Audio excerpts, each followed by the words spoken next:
Lydia O'Keefe was the epitome of a pastor's daughter, beautiful, well-spoken, and always dressed modestly on Sundays. Her father, Pastor Samuel O'Keefe, was a fiery preacher known for his sermons on purity and righteousness. Her mother, Pastor Grace O'Keefe, led the women's ministry and often spoke about the dangers of fornication.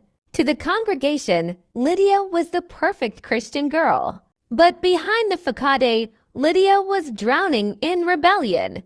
At 22, Lydia had grown tired of the strict rules, the constant scrutiny, and the pressure to be holy. While she played the role of the dutiful daughter at home, she had a secret life, one filled with late-night parties, alcohol, and casual hookups. It started in university when she met Sammy, a smooth-talking guy who introduced her to a world of freedom. What began as innocent flirting soon turned into a series of reckless encounters. She loved the thrill the way men desired her, the power she felt when she could seduce anyone she wanted.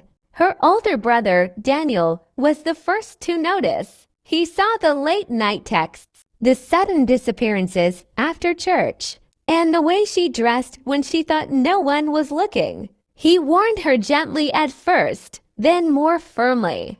"Lydia, this path leads to destruction," he said one evening. "You're playing with fire." But Lydia scoffed. "Mind your business, Daniel. You're not my father."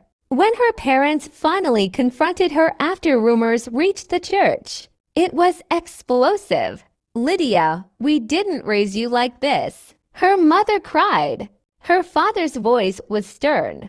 "Repent before you destroy your life." But Lydia was done listening. "You care more about your reputation than me," she shouted before storming out. For months, Lydia continued her lifestyle, ignoring every warning. Then, the consequences hit hard.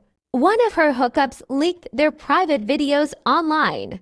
The scandal spread like wildfire. Church members whispered. Friends distanced themselves. And worst of all, her parents' ministry was dragged into the mess. Humiliated and broken, Lydia finally saw the truth. She had been running from love, filling a void with empty encounters. Alone in her room, she broke down. For the first time in years, she prayed not out of obligation, but desperation. Slowly, she began rebuilding. She apologized to her family, started counseling, and cut off toxic influences. The road wasn't easy. Trust had to be earned. But for the first time, Lydia realized that true freedom wasn't in rebellion, but in surrender.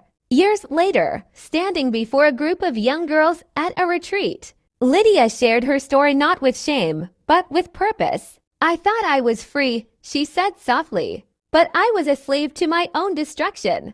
Real freedom is found in truth.